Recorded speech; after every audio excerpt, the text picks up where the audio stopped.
Let's take a look at two versions of reality and decide what you think. So I set up some equipment on the ice. Okay, so I set up my transit level and I shot a flag 2 miles away and it ended up right on the crosshairs. So it should have been down 32 inches according to the globe. But it lined right up, and that led me to believe that the water was flat. When I forgot to take into consideration refraction. See, refraction bends things upward, and it lines up perfectly where it should be if it was flat. So it kind of threw me off. Obviously, it's just a mirage. Hey, you remember Bill Nye, the Science Guy? Watch, the ships sail away. They don't disappear all at once. No, first, the bottom will disappear. See, the bottom of the ship is gone. Now we can see midway up, and then the whole thing. Now, everybody knows that sailboats sail over the curvature of the Earth, and then you can't see them anymore.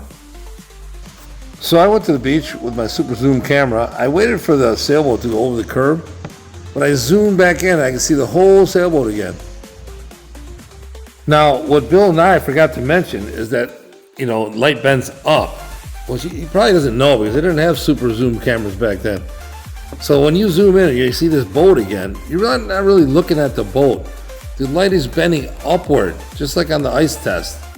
So it's really a mirage. Like if you were to take let's say a super rail gun and point it at the guy's face, you wouldn't hit it because it's not there. It's below the water, and the rail guns can't shoot through the water. So it's common sense, you know what I mean? Obviously, it looks flat, but it's not flat. It's a mirage. So we're back on the beach. Let's move Bill Nye way out, and then let's have him look this way. Now, Bill can see boats going over the curve. Now, we can't see it from this side because light bends water upward.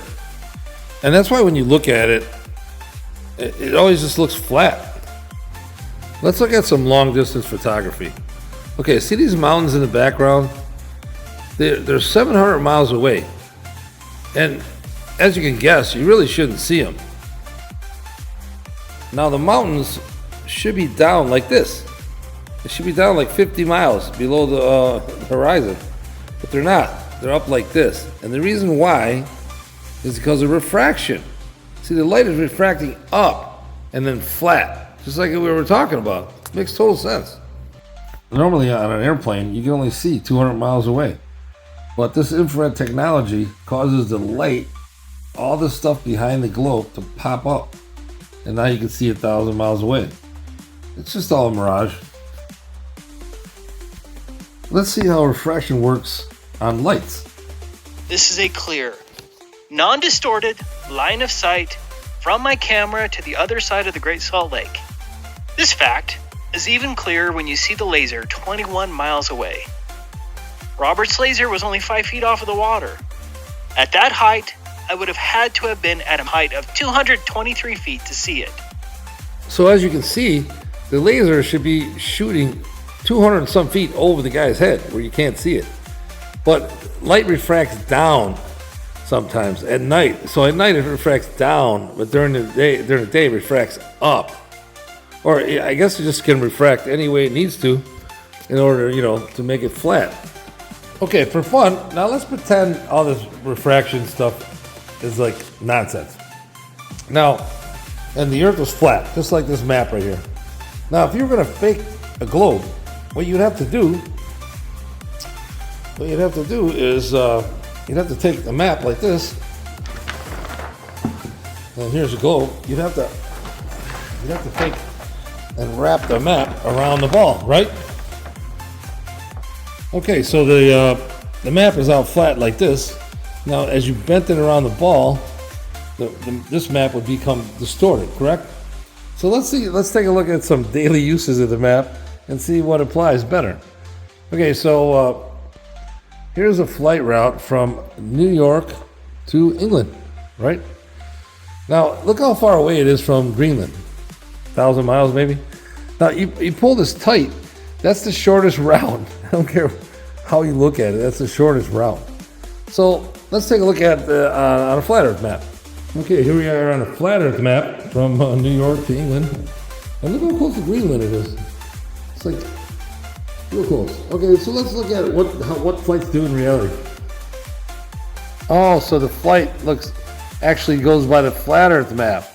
It's called the Great Circle Route. I'm sure somehow or another the Great Circle Route is supposedly a shorter way to go, even though you have to go farther. Okay. Let's look at another one. I'm sure the other one was just a coincidence, you know? Okay, so here's from Japan to Los Angeles, you know, flight route. Now, the short route would be over the ocean, you know what I mean? So let's take a look at it on a flat Earth map. So the flight basically stays right on the edge of land the whole way. And doesn't go across the ocean. It goes over Alaska. It's definitely a safer flight. I like that one. Now, let's see what flights really do. Whoa, another Great Circle Route.